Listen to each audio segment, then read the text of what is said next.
بانی P T I نے اقتدار اور طاقت کے لیے بشرا بی بی سے شادی کی۔ بشرا بی بی نے بانی کو بتایا دونوں کی شادی ہو جائے گی تو وہ وزیر اعظم بن جائیں گے۔ بشرا بی بی سے شادی نے بانی کے انداز حکمرانی پر سوالات اٹھا دیے۔ بشرا بی بی اہم تقرریوں اور سرکاری فیصلوں پر اثر انداز ہونے کی کوشش کرتی رہیں۔ بانی نے اقتدار کے لیے سیاست کے بجائے توہم پرستی پر انحصار کیا۔ فیصلہ سازی پر روحانی مشاورت کا مضبوط تاثر پیدا ہوا۔ برطانوی جریدے دی اکانومسٹ کی خصوصی رپورٹ میں ہوش ربا انکشافات۔ سینئر صحافی اوون بینٹ جونز نے لکھا، بشرا بی بی بانی اور آرمی چیف کی ملاقاتوں میں بھی موجود رہتی تھیں۔ حساس ادارے کے افراد مبینہ طور پر معلومات بشرا بی بی تک پہنچاتے تھے۔ ان کی اجازت کے بغیر بانی کا طیارہ اڑان نہیں بھرتا تھا۔ ریاستی امور میں بشرا بی بی کا فیصلہ حرف آخر سمجھا جاتا تھا۔ سیاہ بکرے یا مرغیوں کے سر قبرستان میں پھینکوانا معمول تھا۔ جہانگیر ترین نے بانی کو بشرا بی بی کے کالے جادو سے آگاہ کیا۔ آن چودھری کو خاتون کے کہنے پر تقریب حلف برداری میں شرکت سے روکا گیا۔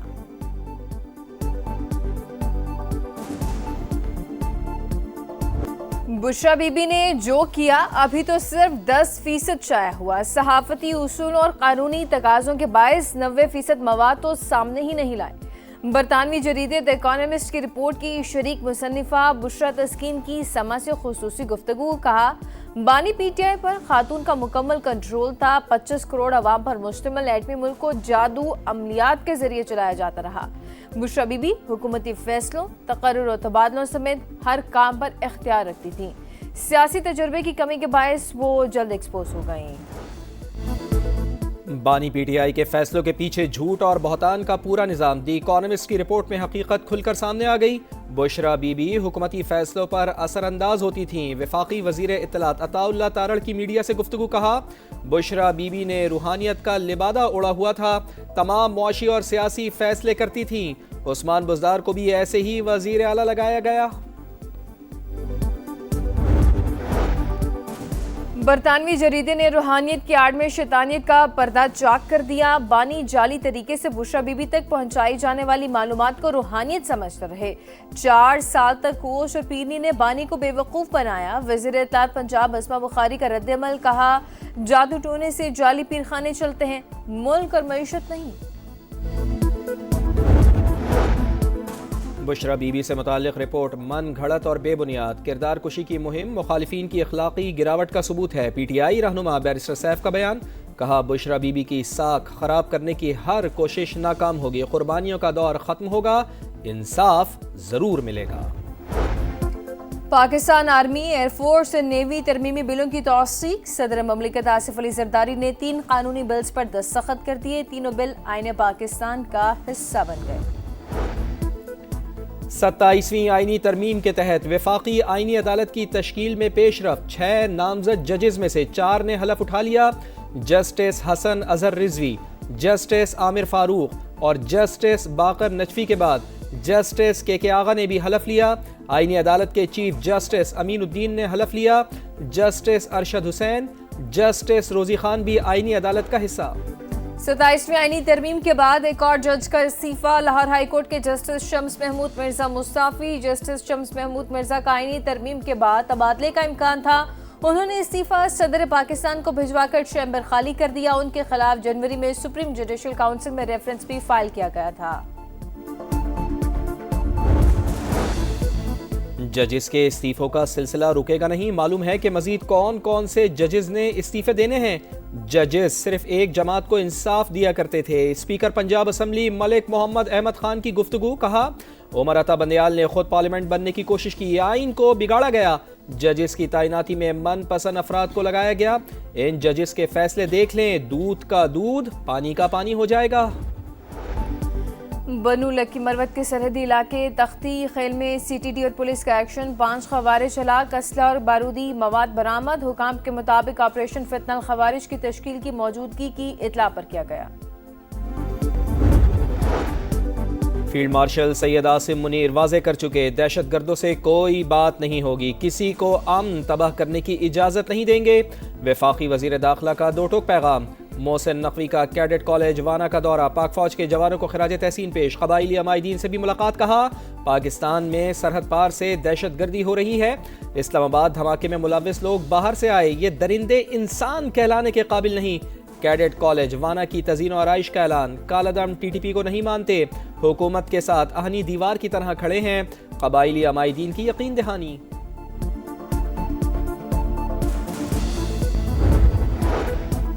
اسلام آباد جوڈیشل کمپلیکس خودکش حملے کی تحقیقات، ایک درزی بھی گرفتار، حملہ آور نے خودکش جیکٹ کچھ دن درزی کے پاس رکھوائی، خودکش جیکٹ پشاور میں تیار ہوئی، بارودی مواد بھی وہیں پہنچایا گیا۔ ذرائع کے مطابق خودکش جیکٹ حملہ آور گڑ کی بوری میں چھپا کر اسلام آباد لایا، 3 دن تک جیکٹ درخت کے نیچے چھپائے رکھی، مرکزی سہولت کار سے تفتیش میں مزید انکشافات سامنے آنے کی توقع۔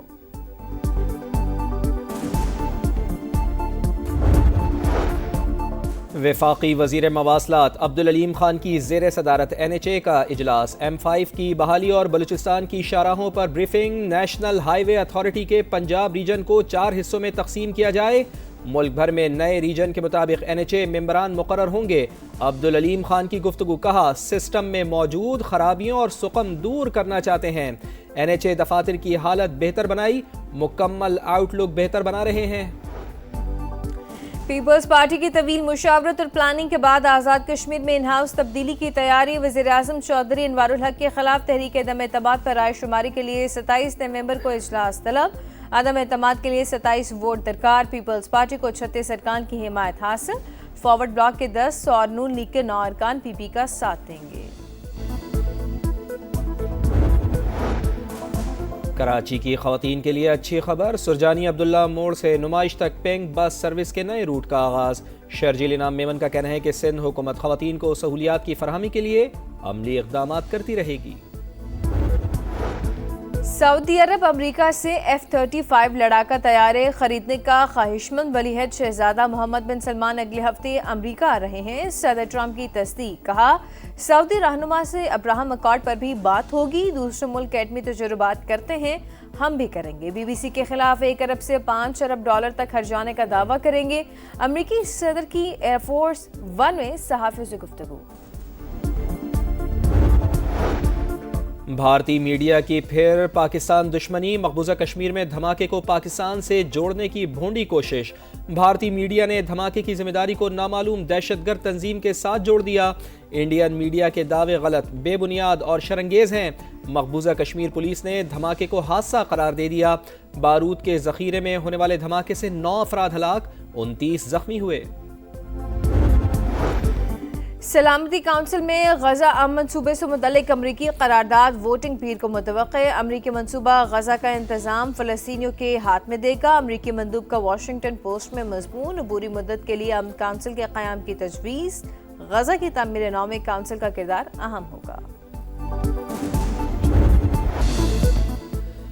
پہلے جنوبی افریقہ اب شری لنکا، ون ڈے میں پاکستان ایکسپریس جیت کے ٹریک پر، شاہینوں نے دوسرے ون ڈے میں آئی لینڈرز کو 8 وکٹوں سے شکست دے دی، سیریز میں 2-0 کی فیصلہ کن برتری حاصل، 289 رنز کا ہدف 10 گیندیں قبل پورا کیا، بابر اعظم کی ناقابل شکست سینچری، 102 رنز بنا کر ناٹ آؤٹ، فخر زمان اور محمد رضوان کی نصف سینچریاں، فخر زمان 78 اور محمد رضوان نے 51 رنز اسکور کیے، مہمان ٹیم نے پہلے کھیل کر 8 وکٹوں کے نقصان پر 288 رنز بنائے، حارث رؤوف اور ابرار احمد کے 3 شکار، شاندار فتح پر وزیر اعظم میاں محمد شہباز شریف اور چیئرمین PCB محسن نقوی کی مبارکباد، سیریز کا تیسرا ون ڈے میچ کل ہوگا۔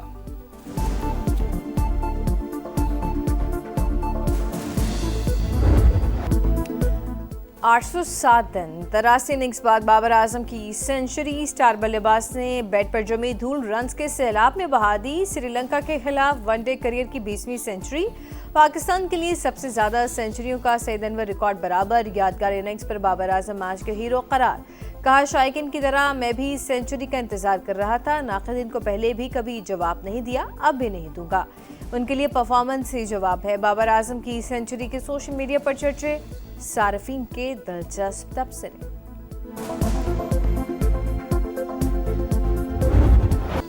اور FIFA world cup European qualifier میں جرمنی نے لگزمبرگ کو 2-0 سے ہرا دیا، کروشیا نے فیرو آئلینڈ کو 3-1 سے شکست دی۔